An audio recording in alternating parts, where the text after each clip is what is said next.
What's up, board gamers, and welcome to another Kickstarter review. Today we're taking a look at the Kickstarter Thalara. Thalara is a competitive card game for 2 to 4 players, and it plays between 30 and 45 minutes. It has everything to do with magic and relics and all of those things of the like. I'll give you my thoughts here after the rules explanation.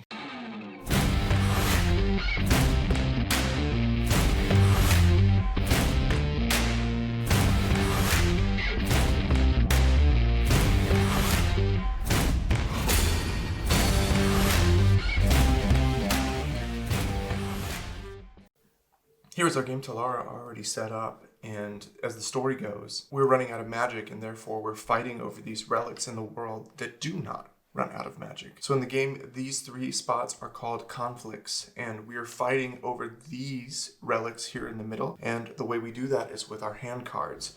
Each player has the same hand cards. They have the same amount, same numbers, same colors, and everything. And so what you do at the beginning of each round is you choose 7 with which you will be playing with in this round. And to win an artifact is fairly simple. You need to play the cards with the highest values in order to win. So if I were to play a 5 here and my opponent were to play a 3 here and this conflict were to end, then I would obviously win this relic. The other 2 relics would stay on the board as they are. If there were a tie with a 3 and a 2 on the other side and a 5 on my side, then these cards would all 3 get discarded and put to the side, and no one would win this relic, and we would battle for it once more. And that is absolutely an interesting element in this game, that whenever you use your magic, the story means it, that we're running out. And so whenever you use your magic, you lose your magic. It's discarded out of the game.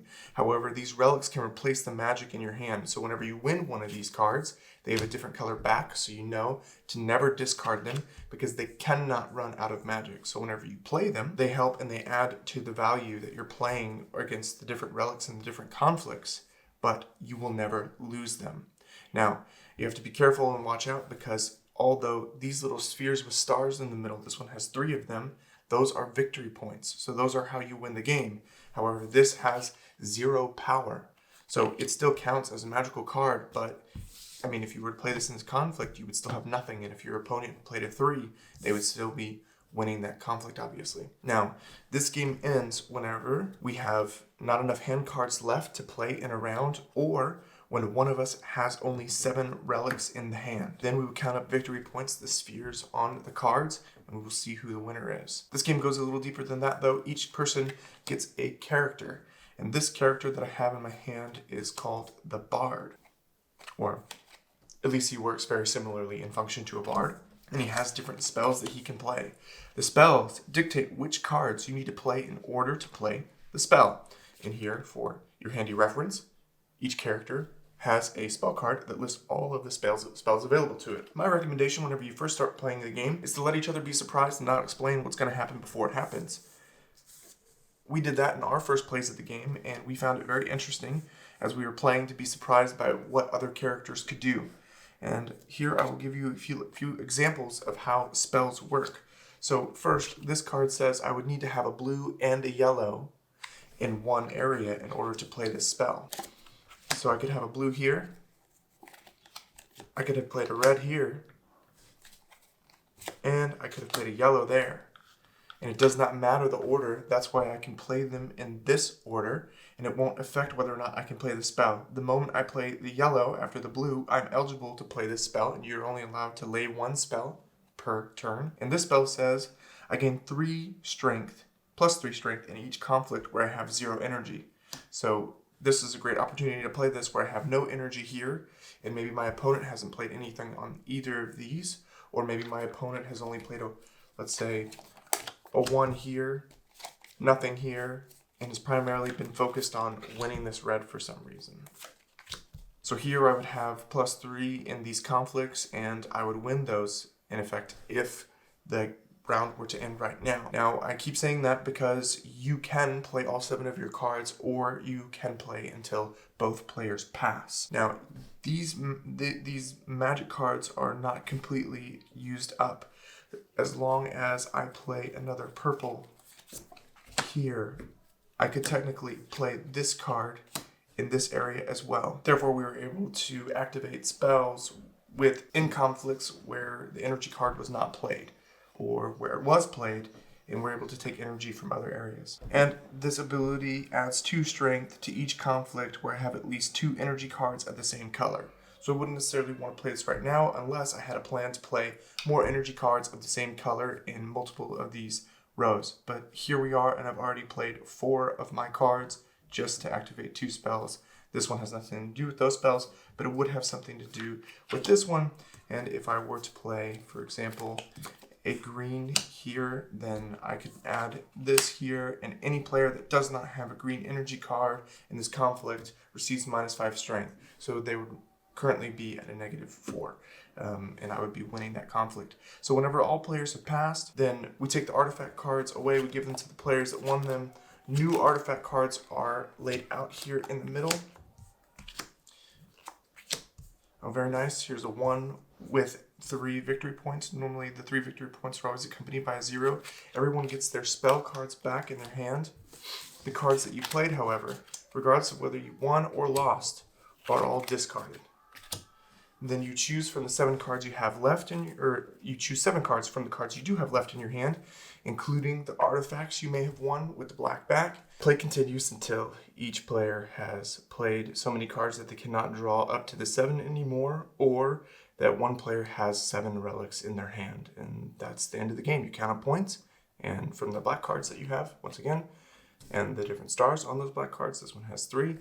And the person with the most victory points at the end of the game wins. So from the very beginning, you guys might have noticed something very interesting about this game, and that is instead of drawing cards at random, you're able to take 7 cards from your deck and put them in your hand. That is in effect a mechanism called hand selection. That plays a very interesting role from the beginning of the game and throughout the rest of the game, because if you select all of your 5 value cards, your number 5 value cards, and you play those out, then those are your strongest cards and they're gone, and you might have needed them to save you at the end of a round. So this game definitely is filled with difficult choices that you make, that you control. It's not all based upon luck necessarily. The things that you hope is that your opponent does not play the wrong spell for you in that moment and the right spell for them, where they can win a conflict even though they played maybe 1 or 2 small cards. It's very interesting also that you could be extremely victory point hungry, and then your power is decreased by the numbers on the cards.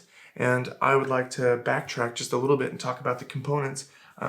This is a prototype copy, and so the art is not finalized, but I do find the art on these cards to be gorgeous, extremely beautiful. I'm really happy and impressed with it. And for those of you who are bilingual or only can do 1 of 2 of these languages, one side is in English and the other side is in German. And as someone who lives in Germany, I really appreciate those things. So way to go on the designers for taking the extra care to make this a bilingual game. But back to the mechanisms and my opinions of the game. This game can play relatively fast or relatively slow. And that depends on what kind of characters you have. There are more advanced characters and there are easier characters to understand and be able to use their spells. There's one character in here that lays out traps. So you have a card detailing all the different traps that you have, and you can lay those traps out on the specific conflicts, and as soon as your opponent plays a card in that conflict, the trap is activated. And I think that's really neat, of course. But there are other characters where I didn't really enjoy my game of Thalara because I really just didn't like the character. That does not mean that the character was bad or unbalanced. I find the character to be balanced, but that's not the play style I like at all. And that character was the druid. Not a huge fan of the druid, really big fan of the bard, and that's how the game goes. This game has replay value without end because you can play the different characters and you can play them against other opponents, and you might find it more challenging in one situation and less challenging in another. And that might be interesting to you to test out all of the characters, their different abilities, and how they match up against other characters. I really enjoyed my games of Thalara, and it's a refreshing new take on a card game, competitive card games anyways, where you're battling for certain elements of the game. Every time I get to an end of a game, I always think, man, if I only had 1 or 2 more of these cards in my hand. And some people might take that as a negative aspect, but I think that provides this game with a certain amount of tension that the game needs in order for it to be exciting. And this game is always exciting. You think, man, I have this in the bag, I'm going to win. And then you realize your opponent has waited to play all of their 5 cards here at the end of the game. Or they might have stacked them all up front and you get really nervous and then you think, oh, okay, in the next few turns, I'm just winning cards as quickly as possible. And you end up taking the game. I would say it plays best at 2 players. And if you are interested in a competitive card game where you're winning relics and you're playing cards of magic and things, then this game is for you, obviously. I recommend you check out Thalara. Till next time, I'm Mark.